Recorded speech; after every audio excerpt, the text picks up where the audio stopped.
आशीष जी, ये बताइए हमें, आपने सारा रिसर्च किया, आपके द्वारा रिसर्च किया गया, उसके बाद ये सामने तथ्य है।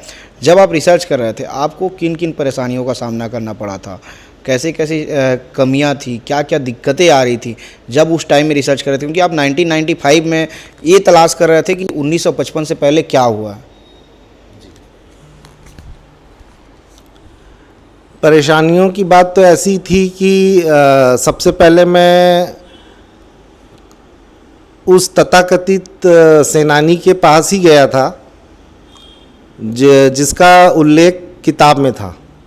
तो मैंने उनसे जब इस बारे में चर्चा की कि आप स्वतंत्रता सेनानी हैं तो निश्चित रूप से आप नरसिंहदास जी चितलाइंगिया के सारे कार्यों को जानते होंगे।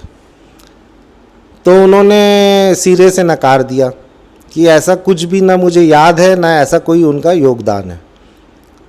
परंतु मैंने प्रति प्रश्न किया उनसे कि अगर ऐसा कोई बात नहीं है तो फिर शंकर भवन में भारत माता की मूर्ति क्यों लगी हुई है, अब वो भी तिरंगा झंडा लिए हुए, और वो भी 1940 में, जो कि अपने आप में बहुत बड़ी घटना है, क्योंकि उस समय हमारा देश आज़ाद नहीं हुआ। उस समय हमारा देश आज़ाद नहीं हुआ था, और वो समय ऐसा था कि वंदे मातरम बोलना भी अपराध की श्रेणी में आता था। और एक व्यापारी आदमी ने इतना बड़ा साहस किया है तो उसके पीछे कोई ना कोई कारण होगा। पर वहाँ से निकलने के बाद जब मैं बहुत सारे अन्य बुजुर्गों के पास गया, तब मुझे ये सच्चाई मालूम पड़ी कि कैसे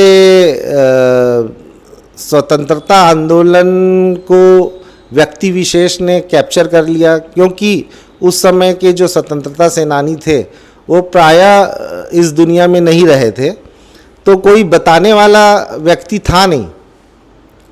तो परंतु मैं फिर